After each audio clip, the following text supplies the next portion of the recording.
Doğu Türkistan'da Çin'in soykırıma varan insan hakları ihlallerini Avrupa'nın göbeğindeki Amsterdam'da tek başına duyuran Uygur Türk'ü Abdurrahim Geni, Lahey'deki Çin Büyükelçiliği önünde Doğu Türkistan bayrağını göndere çekti. Hollanda'da geçen hafta parlamento Çin'in Uygur Türklerine karşı soykırım işlediğini kabul etmişti. Uygur Türk'ü aktivist Abdurrahim Geni, Hollanda Dam Meydanı'nda 2 seneyi aşkındır Doğu Türkistan'daki sistematik baskı ve asimilasyon politikalarına ve yaşanan insan hakları ihlallerine karşı protesto gösterisi yapıyor. Dünyanın birçok noktasına devam eden Doğu Türkistanların aile nöbeti Hollanda'da da Uygur Türk'ü aktivist Abdurrahim Geni tarafından düzenleniyor. Geni dünden itibaren bir hafta boyunca Çin'in Lahey'de Den Haag Büyükelçiliği önünde protesto gösterisi yapacak. Dün başlayan aile nöbetinde Doğu Türkistan Milli Marşı çalındı ve Doğu Türkistan bayrağı göndere çekildi.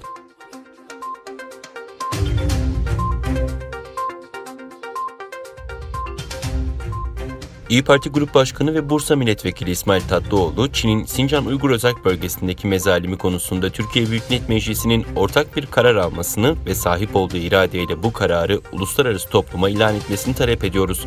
Bu konuda Türkiye Büyük Millet Meclisi Başkanımızdan randevu aldık, kendilerine bu talebi ileteceğiz, dedi.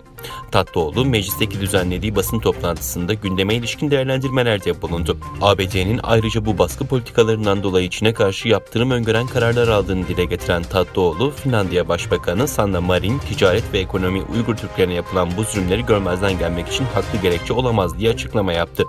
Son olarak Kanada Federal Parlamentosu ile Hollanda Parlamentosu bu uygulamaları soykırım olarak tanımlayan yasaları onaylamışlardır diye konuştu.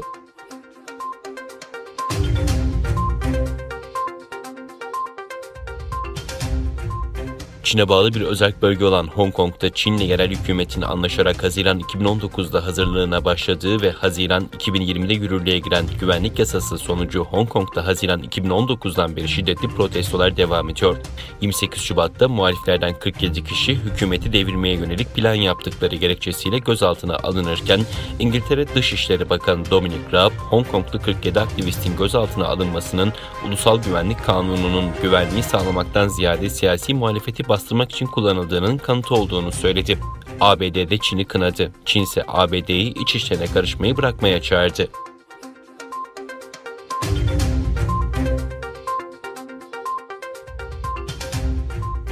Japonya, Doğu Çin Denizi'ndeki tartışmalı Senkaku adalarını iç bölgesi olarak gösteren Çin'in uluslararası hukuku ihlal ettiğini bildirdi.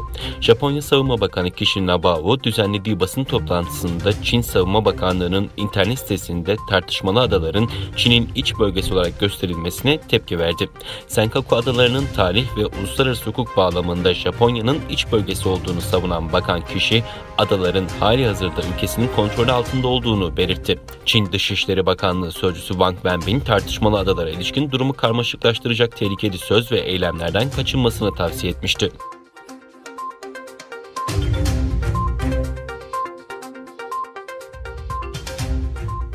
Yabancı Muhabirler Kulübü'nün hazırladığı rapora göre Çin hükümeti ülkede görevli yabancı gazeteciler üzerindeki baskısını giderek arttırıyor. Rapora göre korona pandemisi döneminde yürürlüğe giren kısıtlamalarda gazetecilerin haber yapmasını ve seyahat etmelerini engellemek için bahane edildi. Yabancı Muhabirler Kulübü'nün raporunda Çin'le sorun yaşayan ülkelerin muhabirlerinin Çin yönetiminin baskısını daha fazla hissettiği belirtildi. Rapora göre 2020'nin ilk yarısında 18 ABD'li gazeteci ülkeyi terk etmeye zorlandı.